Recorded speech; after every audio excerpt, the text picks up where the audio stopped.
How's everybody doing? Hey, how's everybody doing? Huh? Come on, spill it. What's up? What you been up to? Me? Oh, nothing. Just waiting and waiting and waiting on shit to load up because it takes gosh darn forever. Under 15-minute video took 3 hours. That last video, 3 hours to load. But I'm going to bring you this little... Okay, these are two women that I love. These women are awesome. And their podcast is Ghosts and Garnets. But you can get them on YouTube, but you don't see them, you just hear them talking. So, this little piece is...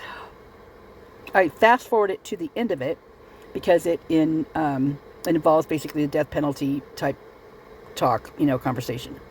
But this is something you guys got to hear, because this is why, in my opinion, that Idaho has now got the death penalty as their number one and only way of putting someone to death. And they're the only ones, the only state. Idaho alone, I told you, they're their own damn country. Yeah, they think, for sure. Okay, so I'm going to play you this, and welcome to Ghosts and Garnets. Go watch their stuff. Okay, let me give you a background. These two women grew up in Idaho. They're best friends, have been all their lives, and so they're bringing you ghost stories, creepy stories, things like that of Idaho, about Idaho. And when they first started this, or thought they were going to start it, right? They said, we're talking to each other, like, well, I don't know if we can find enough stories for, to worthy a podcast or something like this. And then they start digging into it. They're like, oh my God, Idaho has so many creepy stories. But they've got a really good one on the Kirkers, on the church. They've got a lot of good stories. A lot of really wild stories. In fact, this one right here is pretty wild. Mayhem and methamphetamines. This guy is just a creepy dude. Anyway, I'll link it in the description and in the first comment. That way you can go watch it. Give them a like and a subscribe. And they haven't done something for quite some time, so maybe they'll come back. We'll see. I watched all of their stuff, so it's pretty good. And this one right here, the Ruby Ridge, really good one on Ruby Ridge. It's a version I've never heard before, so it's really interesting. Okay, so let's get to business here. Okay, here we go. It was chaotic mayhem. Chaotic is the right word, I think. Dick bag. He's a dick bag. Bag o' dicks. So, guys, this Idaho this week, I think I read the article that I'm about to read to you at least 5 times before I sent it to Camden, and I said, this can't be real. But it is. And the fact that it wasn't made a bigger deal, it shows some real shady shit. But I'm going to read you guys this article.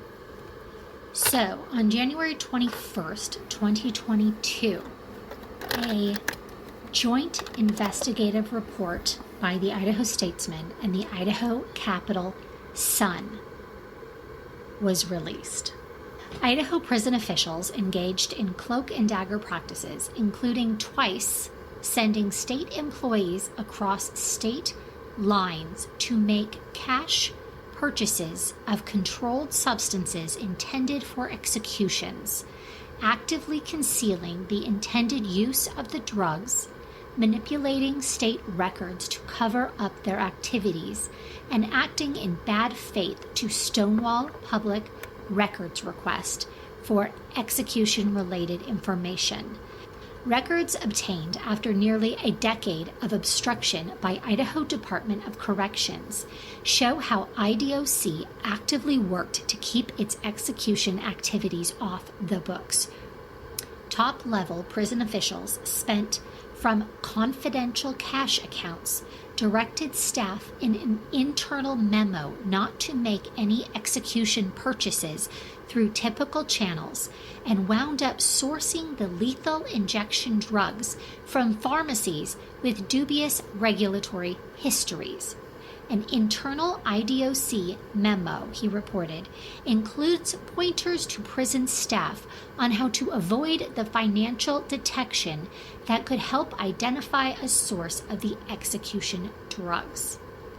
The documents, the bulk of which were disclosed under court order as a result of a public records lawsuit brought by University of Idaho law professor Eliza Cover, show that IDOC used a pharmacist from a psychiatric treatment center, part of the Idaho Department of Health and Welfare Network, as the ghost purchaser of drugs to execute Paul Rhodes in 2011.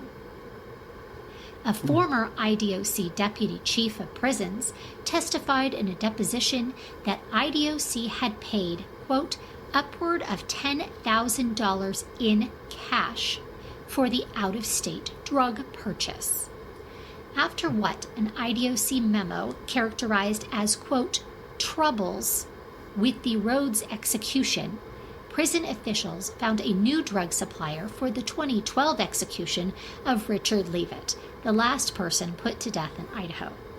Court documents and internal IDOC records show that IDOC chartered a private plane at a cost of $2,448 to fly current IDOC Director Josh Tuwalt and then IDOC Chief of Prisons Kevin Kemp round trip to Tacoma, Washington to purchase compounded phenobarbital from pharmacist Kim Burks, the owner of the Union Avenue Compounding Pharmacy. Tuwalt and Kemp brought a suitcase with $15,000 in cash with them and exchanged the money for the drugs in the Walmart parking lot of the shopping center in which the pharmacy was located. What? The fact that Idaho officials are handing over briefcases full of cash to unregulated pharmacists in Walmart parking lots. Walmart. That money, that's taxpayer money. That It's money probably the drug that money they they stole. are sliding across a seat in a parking lot to a pharmacist who has had her license suspended for being fucking shady. Okay, so that is all just bananas. Bananas. Obviously, I don't know enough about the IDOC's policies on lethal injection and execution, but Why they've had to go these routes is because major pharmaceutical companies now refuse to make the lethal injection drugs. So they can't get them how they used to get them. It's just the idea that these fucking officials try to keep it from the public, and that is some shady shit. it's just I want to know what officials. wild.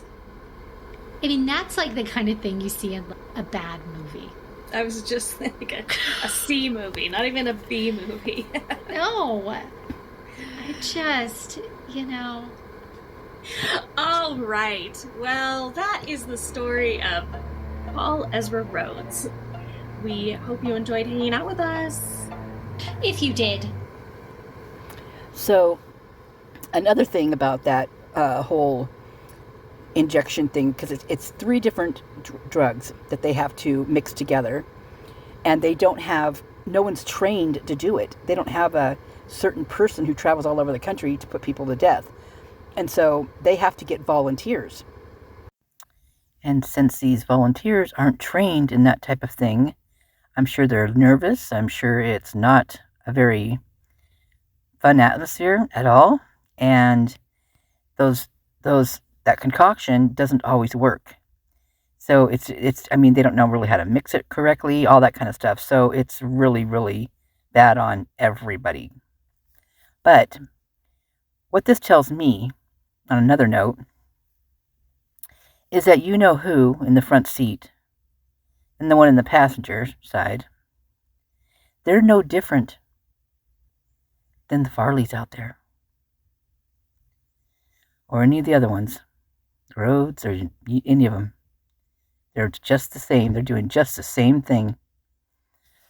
Except they're using, well, who knows what money they're using. I mean, it could be rug money that they confiscated from, their relatives. It's not funny, but you know what I mean. So, they are no different. In fact, maybe that's what this trial is all about. Maybe they're just covering their own butts. Wouldn't that be something? I mean, they are crossing state lines, briefcases full of money to purchase illegal drugs to put into people to kill them. Doesn't look so good, does it? In fact, it looks pretty shitty. That's their judicial system. We need to work harder to get Brian out of there. We need to work fast.